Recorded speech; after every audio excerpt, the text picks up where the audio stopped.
আমার মনে পড়েছে জেলখানায় বসে যেদিন শুনলাম হাসিনা পালিয়েছে। আলাম তারা কাইফা ফাআলা রাব্বুকা বিআসহাবিল ফিল, আল্লাহ বলছেন আপনি কি দেখেন নাই হাতি বাহিনীর সাথে আল্লাহ কি আচরণ করেছিলেন? হাতি বাহিনী হাসিনা নামাতে চেয়েছিল, সাজওয়াজান নামিয়ে দিয়েছিল।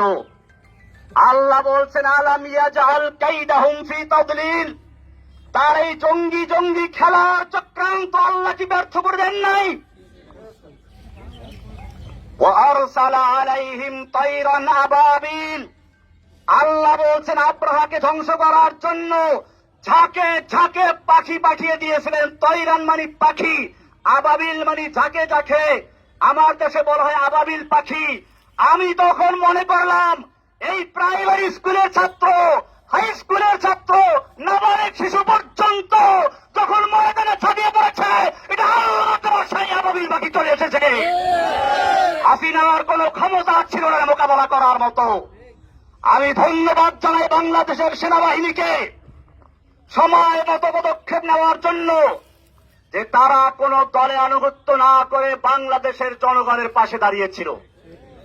আমি বাংলাদেশের পুলিশ ভাইদেরকে বলবো, আপনাদেরকে জোর করে ব্যবহার করেছে আমরা জানি, আপনাদের দোষ না। আমি সেজন্য আজকের মাধ্যমে সারা বাংলাদেশের মুসলিম অমুসলিম সমস্ত মানুষকে বলতে চাই, আপনারা কোনো ফাঁদে পা দিবেন না। এখন বড় কঠিন মুহূর্ত চলছে। আপনারা দেখেছেন ভারতের মিডিয়ায় প্রচার হচ্ছে বাংলাদেশে হিন্দুদের মন্দির জ্বালিয়ে দেওয়া হচ্ছে, হিন্দুর বাড়িঘরে আগুন লাগানো হচ্ছে, এই সমস্ত অপপ্রচার হচ্ছে।